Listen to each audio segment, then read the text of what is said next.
Hai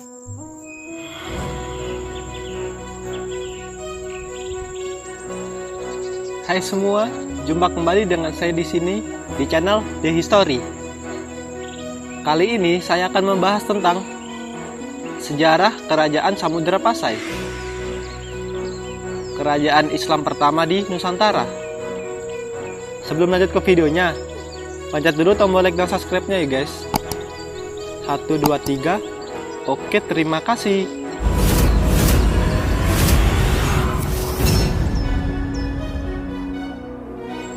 Kerajaan Samudra Pasai adalah salah satu kerajaan Islam pertama di Indonesia. Tidak banyak informasi yang bisa didapatkan tentang kerajaan ini.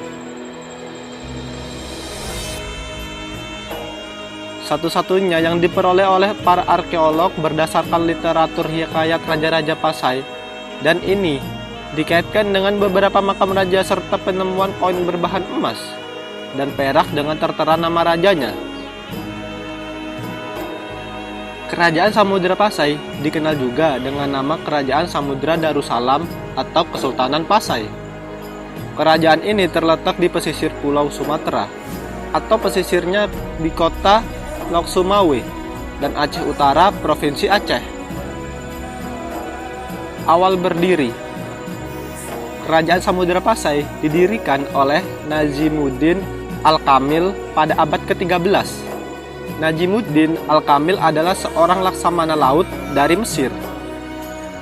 Beliau diperintahkan pada tahun 1238 Masehi untuk merebut pelabuhan Hambayat di Gujarat yang bertujuan untuk dijadikan tempat pemasaran barang-barang perdagangan dari timur.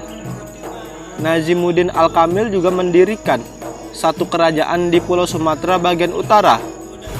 Tujuan utamanya adalah untuk dapat menguasai hasil perdagangan rempah dan lada.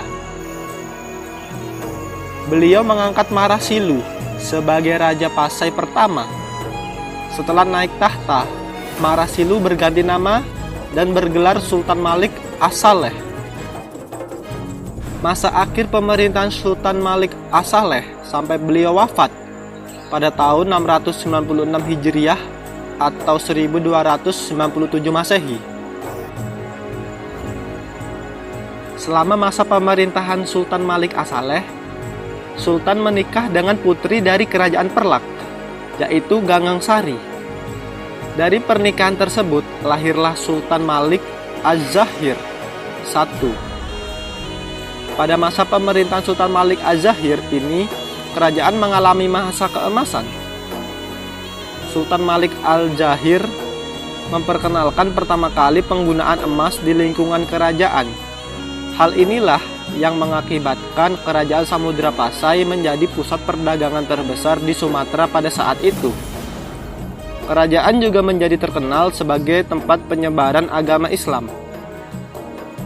Setelah masa pemerintahan Sultan Malik Az-Zahir I digantikan oleh anaknya Sultan Ahmad I. Namun tidak berlangsung lama karena suatu hal maka digantikan oleh anak dari Sultan Ahmad I, yaitu Sultan Malik Az-Zahir II. Pada masa pemerintahan Sultan Malik Az-Zahir II, Kerajaan Samudra Pasai didatangi oleh musafir Maroko yang terkenal di dunia, yaitu Ibnu Battuta. Ibnu Battuta menulis dalam kitab Rihlah ila al-Marsik, pengembaraan ke timur. Sekembalinya ke Jazirah Arab menceritakan bahwa salah satu raja di daerah Sumatera menyambutnya dengan ramah. Beliau juga mengungkapkan bahwa pengikutnya bermazhab Syafi'i. Sayangnya pada masa pemerintahan Sultan Malik Az-Zahir II pada tahun 1345, Kerajaan Samudra Pasai diserang oleh Kerajaan Majapahit. Kemudian serangan kedua pada tahun 1350, sehingga membuat keluarga kerajaan harus mengungsi. Masa kejayaan. Masa kebangkitan kembali Kerajaan Samudra Pasai adalah di bawah masa pemerintahan Sultan Zain Al-Abidin Malik Az-Zahir, tepatnya pada tahun 1383 sampai tahun 1405 Masehi. Menurut catatan dari negeri Cina, dalam bentuk kronik Cina, Sultan Zain al-Abidin Malik Az-Zahir dikenal dalam catatan tersebut dengan nama Cina Tesainuli Api Tingki. Namun, sayang masa pemerintahan Sultan Zain al-Abidin Malik Az-Zahir harus berakhir ditandai dengan tewasnya beliau di tangan Raja Nakur dalam sebuah pertempuran. Sejak itu, kekuasaan kerajaan Samudra Pasai dipimpin oleh janda Sultan Zain al-Abidin Malik Az-Zahir, yaitu Sultanah Nasrasiyah, raja perempuan pertama kerajaan Samudra Pasai. Di bawah tampuk kepemimpinan Sultanah Nasrasiyah, kerajaan Samudra Pasai mengalami masa kejayaan. Pada masa pemerintahannya pernah didatangi seorang laksamana laut, Cheng Ho.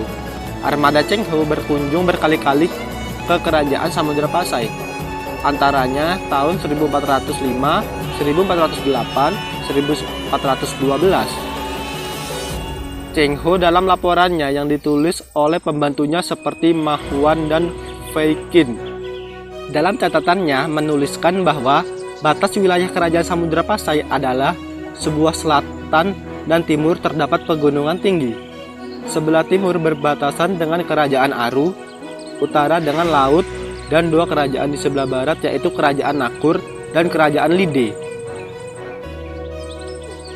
Terus ke arah barat ada kerajaan Lamuri yang jika ke sana perjalanannya menempuh jarak 3 hari dan 3 malam dari Pasai. Kemajuan kerajaan Pasai. Perdagangan. Pada saat itu, bandar-bandar di kerajaan Samudra Pasai menjadi pusat perdagangan internasional dan merupakan pintu masuk ke Nusantara.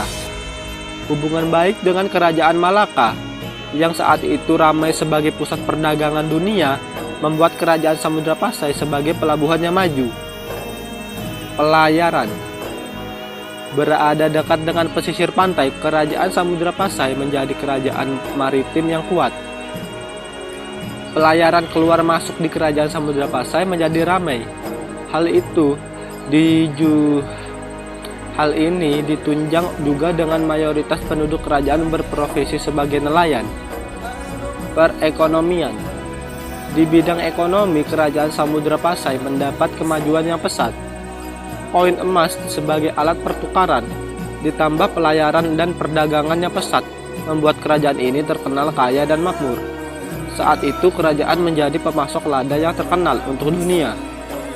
Rakyat kerajaan menanam lada dan menanennya setiap 2 kali setahun. Masyarakat juga memiliki sapi perah untuk menghasilkan susu yang dijadikan sebagai keju untuk perdagangan ke negara Eropa. Hal itulah menjadikan salah satu kerajaan yang terletak di Selat Malaka menjadi makmur. Hubungan internasional. Kerajaan Samudra Pasai memiliki hubungan baik dengan beberapa kerajaan di sekitarnya, seperti kerajaan Malaka, di mana sering terjadi pernikahan antar kedua sultan. Kerajaan juga telah menjalin hubungan baik dengan Cina, dengan dikirimnya ahli sultan ke sana untuk menimba ilmu. Namun hubungan tidak baik juga terjadi dengan Raja Nakur, yang mengakibatkan kerajaan Nakur menyerang kerajaan Samudra Pasai dan mengakibatkan Raja Pasai tewas.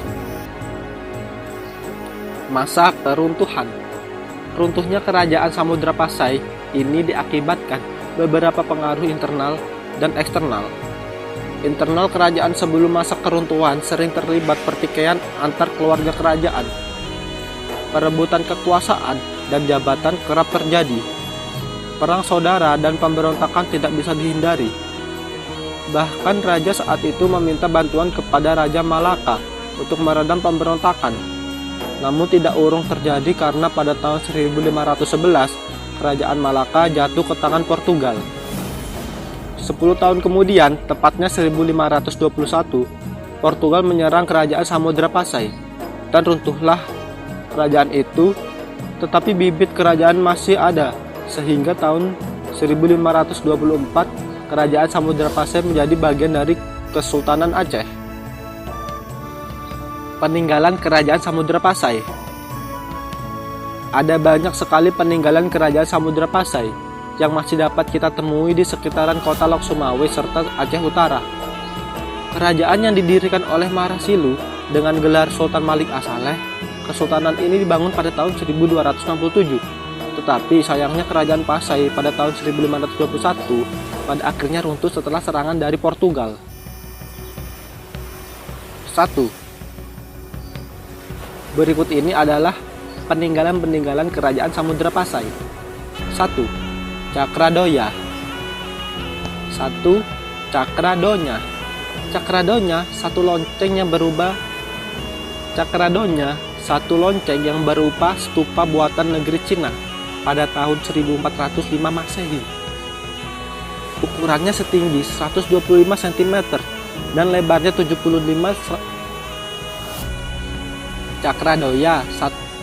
Cakradoya adalah satu lonceng yang berupa stupa buatan negeri Cina pada tahun 1409 Masehi.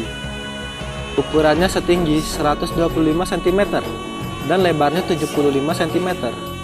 Di bagian luar cakradonya ada banyak hiasan dan beberapa simbol kombinasi aksara Cina serta Arab.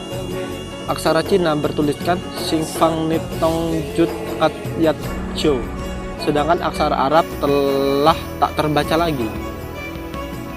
2. Makam Sultan Malik As-Saleh. Makam ini terdapat di desa Buringin, Kecamatan Samudra, letaknya kurang lebih 17 km sebelah timur kota Lok Sumawe. 3. Makam Sultan Muhammad Malik Al-Jahir.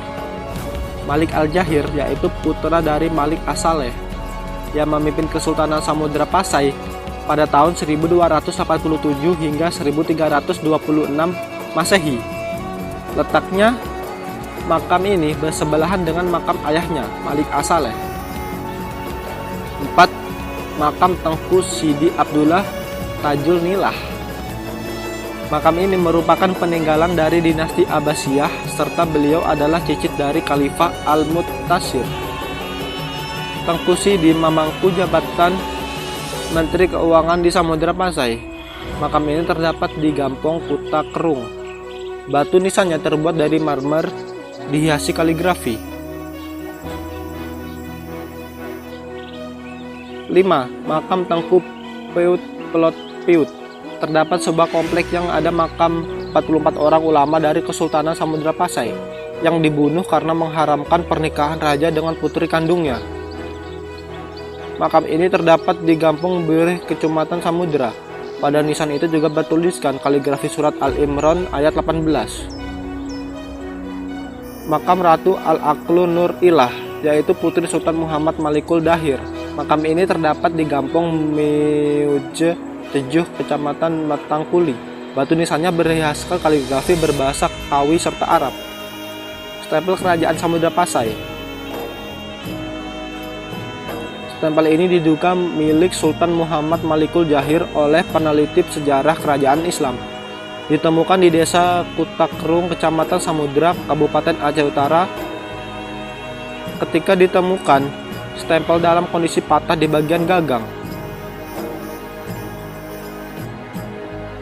Raja-raja yang pernah menjabat di Kerajaan Samudra Pasai.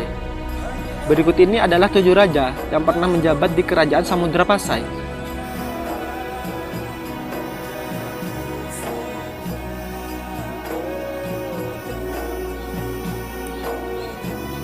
1. Sultan Malik As-Saleh 1267 sampai 1297 Masehi. Sultan Malik As-Saleh memimpin dari awal Samudra Pasai dibentuk dari tahun 1267 dan berakhir di tahun 1297 Masehi. Ada yang mengatakan bahwa berdasarkan hikayat Raja Pasai, beliaulah yang mendirikan kerajaan Pasai sebelumnya. Ada pula yang mengatakan bahwa pimpinan Angkatan Laut dari Mesir yang bernama Nizamuddin Al-Kamil yang mendirikan Samudra Pasai, dan selanjutnya kerajaan dipimpin oleh Sultan Malik As-Saleh. Pun ada pula yang mengatakan bahwa Sultan Malik As-Saleh menggantikan masa kepemimpinan Sultan Malik Al-Nasir. Satu yang pasti, yakni raja pertama Samudra Pasai ialah Sultan Malik As-Saleh, atau disebut juga Merah Silu. Dalam masa pemerintahan Merah Silu, Samudra Pasai semakin berjaya karena berhasil menjadi kota dagang rempah akibat penguasaan Selat Malaka kala itu. Selat yang dekat dengan kerajaan Malaka diketahui sebagai pusat perdagangan rempah-rempah internasional, sehingga hal ini berpengaruh juga pada perekonomian Samudra Pasai. 2. Sultan Muhammad Malik Az-Zahir 1297 Masehi sampai 1326 Masehi. Sultan Malik Kusaleh wafat. Sultan Muhammad Malik Az-Zahir menggantikan beliau selama 29 tahun. Pada masa pemerintahan Sultan Muhammad Malik Az-Zahir, banyak koin emas yang dicetak dan diberi nama dirham. Dari sinilah awal mula alat tukar perdagangan di Samudra Pasai menggunakan koin emas. Di tahun 1326 Masehi, Sultan Muhammad Malik Az-Zahir wafat dan beliau juga meninggalkan cap sultan yang berisi tulisan Malaka Muhammad atau Kerajaan Muhammad. 3. Sultan Mahmud Malik Az-Zahir.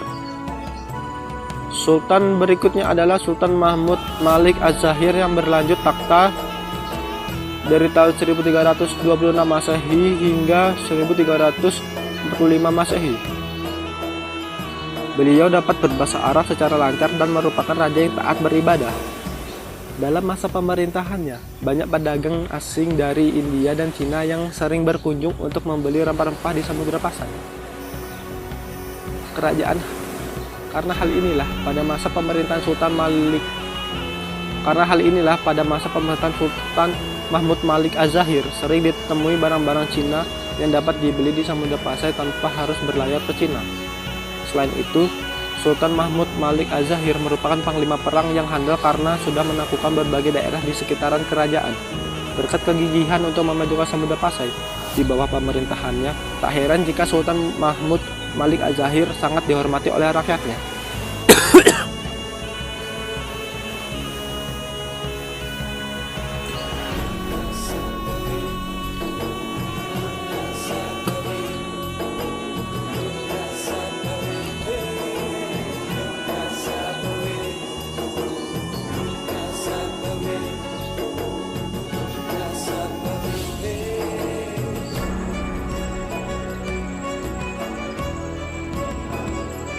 4.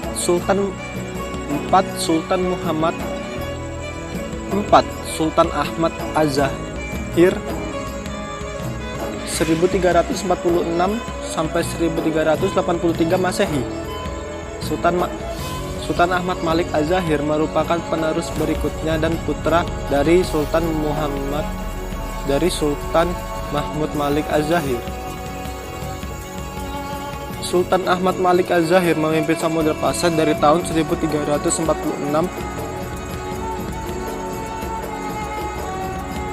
Di masa pemerintahannya, kerajaan Majapahit kala itu bangkit dan melakukan penyerangan menuju Pasai untuk menguasai kota dagang tersebut. Hal ini membuat Sultan Ahmad Malik Az-Zahir kabur dan meninggalkan ibu kota kerajaan. Akhirnya karena hal ini kerajaan digantikan oleh Raja Pasai berikutnya. 5. Sultan Zainal Abidin Malik Az-Zahir. Sultan Zainal Abidin Malik Az-Zahir melanjutkan kepemimpinan dari Pasai. Sultan Zainal Abidin Malik Az-Zahir melanjutkan kepemimpinan di Pasai dari tahun 1383 Masehi. Dalam berita Tiongkok, Sultan Zainal Abidin Malik Az-Zahir disebut juga sebagai Sainuliaping Tingki. Ketika masa pemerintahannya, ada seorang raja dari Pedir yang bernama Raja Nakur. Ketika itu, di tahun 1400 Masehi, Raja Nakur membunuh Sultan Zainal Abidin Malik Az-Zahir dengan panah dan menyebabkan Sultan Pasai tewas. Karena itulah kepemimpinannya berikutnya jatuh ke tangan istri Sultan Zainal Abidin Malik Az-Zahir yang bernama Nasrasiyah. 6. Ratu Nasrasiyah. Ratu Nasrasiyah atau Sultanah Ratu Nasrasiyah atau Sultanah Nasrasiyah merupakan istri dari Sultan Zainal Abidin Malik Az-Zahir. Beliau melanjutkan kepemimpinan suaminya yang tewas di tangan Raja Nakur tahun 1400 hingga 1412 Masehi. Karena kebenciannya akan Raja Nakur yang telah membunuh suaminya, akhirnya Ratu Nasrasiyah melakukan sayembara. Sayembara tersebut berisi perintah bahwa siapapun yang dapat membunuh Raja Pedir tersebut maka akan diangkat sebagai raja dan memerintah bersama putranya. Akhirnya seorang nelayan berhasil membunuh Raja Nakur dan diangkat sebagai raja. Nelayan tersebut bernama Salah ad-Din dan akhirnya bergelar sebagai sultan. 7. Sultan Zain al-Abidin. Sultan Zain al-Abidin memerintah dari tahun 1513 Masehi hingga masa-masa keruntuhan Samudra Pasai, yakni pada tahun 1524 Masehi. Nama lain Sultan Zain al-Abidin adalah Sultan Zainal Abidin Ra'u Badar, yang mana beliau masih memiliki garis keturunan anak dari paman Ratu Nasrasiyah. Sebelum masa pemerintahan Sultan Zain al-Abidin sudah banyak berganti-ganti raja dan berulah ketika masa pemerintahannya. Pasai mulai diserang oleh Portugis. Kerajaan Pasai jatuh karena armada Portugis yang lebih kuat, sehingga pada akhirnya raja harus menyerah dan menyebabkan runtuhnya Pasai pada tahun 1521 Masehi. Di tahun 1524 Masehi, Samudra Pasai diambil alih oleh kerajaan Aceh yang kala itu rajanya adalah Sultan Ali Munghayat Syah. Sehingga berakhirlah masa kepemimpinan Sultan Zain al-Abidin dan juga kerajaan Samudra Pasai.